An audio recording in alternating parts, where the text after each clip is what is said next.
तर इकडे नवी मुंबई शहरात सुद्धा पावसाची संततधार सुरूच आहे। एपीएमसी मार्केटमधील भाजीपाल्याला पावसाचा मोठा फटका बसलेला आहे। भाजीपाला फेकून देण्याची वेळ व्यापाऱ्यांवर आली आहे। पावसामुळे भाज्या खरेदीकडे ग्राहकांनी पाठ फिरवली आणि त्यामुळे भाजीपाला फेकून देण्याची वेळ आली।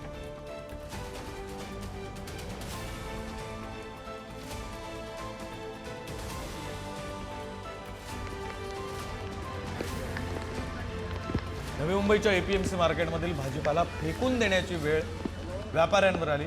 असं का झालं तर मोठ्या प्रमाणावर पाऊस पडत होता आणि त्यामुळे मग भाजीपाला खरेदीकडे ग्राहकांनी पाठ फिरवली। मग उरलेला भाजीपाला करायचा काय, तो भाजीपाला भिजल्यामुळे मग तो कुजतो, त्याचं करायचं काय म्हणून भाजीपाला फेकून देण्याची वेळ एपीएमसी मार्केटमधील व्यापाऱ्यांवर आली।